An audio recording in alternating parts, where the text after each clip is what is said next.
Muy buenos días.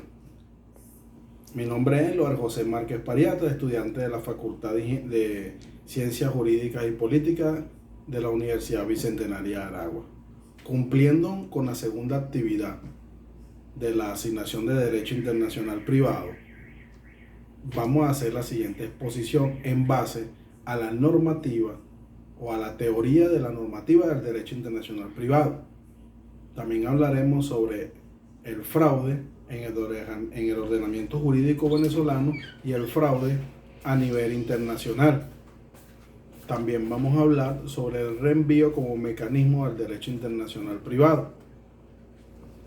También haremos énfasis en lo que es los elementos accidentales en el derecho internacional privado y la desigualdad legislativa o la variación legislativa.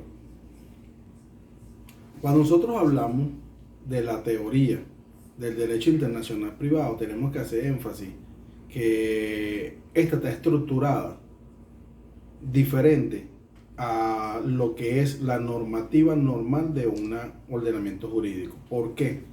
Porque para que esta funcione o para que esta se establezca, la misma teoría indica que debe estar compuesta por dos ordenamientos jurídicos y debe haber un elemento o una cosa de conexión extranjera, debido justamente que ella va a venir a regular el comportamiento y el desarrollo de un conflicto, o a la hora de un conflicto es la que se encarga no de sancionar, no, se encarga de adjudicar cuál de los dos ordenamientos es el que tiene la competencia para solucionar este conflicto. Siempre va a haber el hecho, sí, no, es verdad, igual que en cualquier otra normativa, pero para que se pueda desarrollar, ¿verdad?, un feliz término, o para que se pueda llegar a una conclusión, se aplica o ella se encarga de adjudicar cuál de los dos ordenamientos jurídicos es el competente para solucionar el conflicto. Eso es lo que indica la teoría. Principalmente ella no es impositiva, porque ella no opone sanciones o coloca sanciones, no. Ella se caracteriza por ser adjudicativa, porque ella simplemente lo que hace es adjudicar cuál de los dos ordenamientos jurídicos es el que tiene competencia para solucionar el problema. Bueno, entonces cuando hablamos del reenvío como mecanismo del derecho internacional privado, ¿qué es el reenvío? El reenvío es cuando ambas partes o ambos ordenamientos jurídicos que están dentro del conflicto no tienen o no tienen la capacidad de solucionar, no se atribuyen la solución del problema. Entonces, ellos se someten a un ordenamiento jurídico internacional. Ellos someten esa decisión a un ordenamiento internacional que trata de solución, que a su vez lo somete a otro. ¿Para qué? Para buscar una solución al problema. Entonces es lo que llamamos el reenvío, cuando una de las o este ordenamiento jurídico o este envolvimiento jurídico o están involucrados varios ordenamientos jurídicos dentro del conflicto y ninguno se atribuye la competencia, entonces simplemente se va a otro ordenamiento jurídico, a un tercero a nivel extranjero, para que éste solucione un problema o para que éste pueda solucionar o dilucidar cualquier tipo de problema. Él puede ser de primer grado o de segundo grado, según cómo se establezca el conflicto.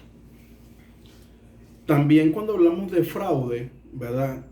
El fraude según el ordenamiento o por disposición de la ley en el ordenamiento jurídico venezolano, el fraude es cuando una persona, valiéndose de artimaña, valiéndose de hechos y lo otro, comete un acto ilícito a otra persona, ¿verdad?, causándole un daño para el beneficio propio. Eso es lo que nosotros llamamos un fraude, buscando artimaña, haciendo maromas o de una u otra forma causando algún engaño para beneficio de él, ¿verdad? Le causa un daño a la propiedad o le causa un daño al otro. En el derecho internacional es más o menos lo mismo. Sin embargo, está la diferencia de que en el fraude a nivel del derecho internacional, lo que buscan las personas o las partes es someterse a otro ordenamiento jurídico, ¿verdad? Que les permita hacer lo que los ordenamientos jurídicos a los que ellos pertenecen no les permiten. Entonces buscan a un país que tiene un ordenamiento jurídico más complaciente y el cual ellos no podían accesar de manera lícita. Entonces cambian la perspectiva del conflicto y se van a un ordenamiento jurídico que es más complaciente para solucionar en beneficio, para solucionar el conflicto. Entonces eso se llama fraude internacional o fraude en el derecho internacional. Cuando hablamos de la diversidad legislativa, es muy común. ¿Por qué? Porque la diversidad legislativa está enfocada principalmente cuando se habla de un mismo tema, pero se ve de puntos de vista diferentes.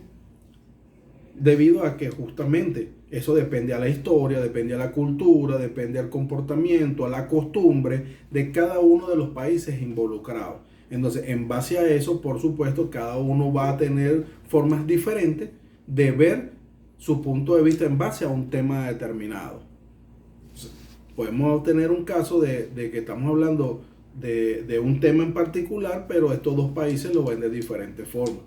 Entonces es donde vemos la diversidad legislativa, que aún siendo una sola cosa, siendo la misma cosa para ambos, el elemento jurídico de un país la ve, la ejecuta, la sanciona diferente a la de otro. Entonces es donde nosotros tocamos el tema de diversidad legislativa. Cuando nosotros también hablamos de elementos accidentados o elementos preliminares, estamos hablando de cuestiones que pasan antes de llegar a la conclusión final, pero que son requeridos sus soluciones para poder llegar a la solución. Depende de la solución de ellos para llegar a la solución final. O sea, cuando hablamos de elementos accidentados son de en toda esa normativa, en toda la aplicación, en toda la ejecución, antes de llegar al fin, hay elementos que se presentan o elementos sobrevenidos que se presentan que deben ser solucionados porque de ellos depende la solución final. Entonces eso lo llamamos elementos accidentados dentro del derecho internacional. Es por eso que en la importancia del derecho internacional privado, ¿por qué? Porque él viene a normalizar todo lo que es las relaciones entre personas y Estado o entre personas y personas de diferentes países. Ahí es donde vemos la importancia del derecho internacional privado. Cumpliendo con la segunda actividad del derecho internacional privado, lo de José Márquez. Muchas gracias por su atención.